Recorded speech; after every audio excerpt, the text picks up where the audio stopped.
এতটুকু দম ফেলার ফুরসত নেই জাতীয় টেবিল টেনিসের ১ নম্বর খেলোয়াড় জাভেদ আহমেদের। একই অবস্থা টেবিল টেনিসের পুরুষ এককের জাতীয় চ্যাম্পিয়ন রামহিম লিয়ান বমের। দুজনই সকাল ও বিকেল দুই বেলাতেই করছেন কঠোর অনুশীলন। দক্ষিণ এশিয়ান গেমস ও ইসলামিক সলিডারিটি গেমসকে সামনে রেখে প্রায় ৩ মাস ধরে পল্টন শহীদ তাজউদ্দিন ইনডোর স্টেডিয়ামে চলছে খেলোয়াড়দের আবাসিক ক্যাম্প। এসএ গেমস নিয়ে কিছুটা সংশয় থাকলেও আগামী ৭ থেকে ২১ নভেম্বর সৌদি আরবের রিয়াদে অনুষ্ঠিত হবে ইসলামিক সলিডারিটি গেমস। এই গেমসে খেলতে ৫ নভেম্বর ঢাকা ছাড়বে বাংলাদেশ টেবিল টেনিস দল। এই গেমসের আগে ৩১ অক্টোবর থেকে শুরু হয়েছে federation cup table tennis tournament. ৩ দিনব্যাপী গুরুত্বপূর্ণ এই প্রতিযোগিতার আগে ফেডারেশন কাপ যেন খেলোয়াড়দের ঝালিয়ে নেওয়ার সুযোগ। সর্বশেষ federation cup table tennis tournament হয়েছিল ২০২১ সালে। প্রায় ৪ বছর পর শুরু হওয়া এই টুর্নামেন্টে পুরুষদের ৩৩টি ও মেয়েদের ৯টি দল অংশ নিচ্ছে।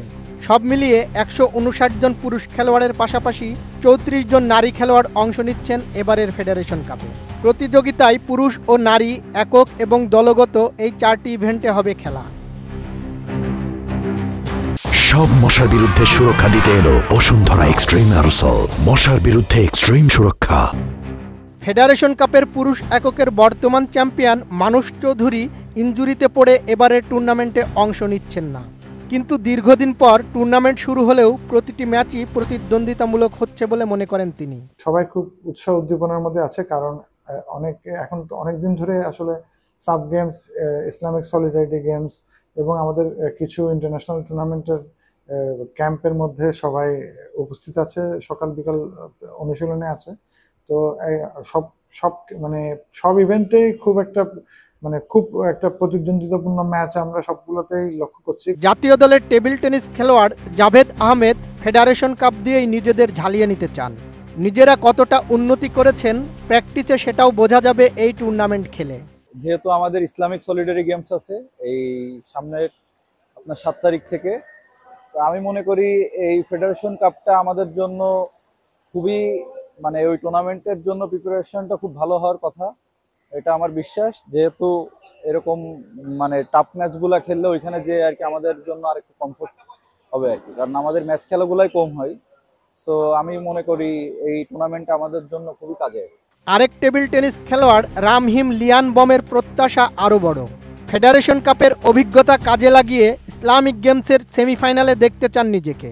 পাশাপাশি গত কয়েক মাসে বেশি বেশি টুর্নামেন্ট আয়োজন করায় নতুন কমিটিকে ধন্যবাদ জানাতেও ভোলেননি রামহিম। সামনে যেহেতু আমাদের ইসলামী সলিডারিটি গেমস আছে, ওটা সেই হিসেবে ফেডারেশন কাপটা আমাদের জন্য খুব একটা ইম্পর্টেন্ট ছিল। এই খেলাটার মাধ্যমে আমরা ওই ইসলামী সলিডারিটি গেমসটা আমরা প্রস্তুতি নিতে পারবো আর কি। আর প্রত্যাশা একটাই থাকবে, আমরা ভালো রেজাল্ট করবো ইসলামিক গেমসে।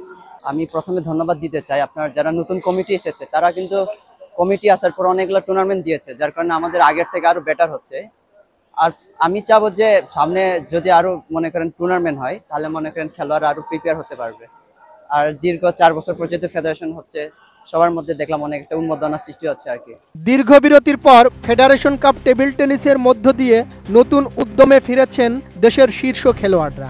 এই প্রতিযোগিতা শুধু একটি টুর্নামেন্ট নয়, বরং আসন্ন ইসলামিক সলিডারিটি গেমসের জন্য বড় এক প্রস্তুতির মঞ্চ। জাভেদ আহমেদ ও রামহিম লিয়ান বমদের মতো খেলোয়াড়রা আত্মবিশ্বাসী। তারা বিশ্বাস করেন এই টুর্নামেন্টের অভিজ্ঞতা রিয়াদে বাংলাদেশের পারফরমেন্সকে আরও উজ্জ্বল করবে। এখন দেখার বিষয় ফেডারেশন কাপে অর্জিত অভিজ্ঞতা কতটা কাজে লাগাতে পারেন আন্তর্জাতিক মঞ্চে। সময়ই বলবে ঘাম ঝরানোর এই প্রচেষ্টা কতটা ফলপ্রসূ হয় বাংলাদেশের টেবিল টেনিসের জন্য। বদিউজ্জামান মিলন, এটিএন নিউজ।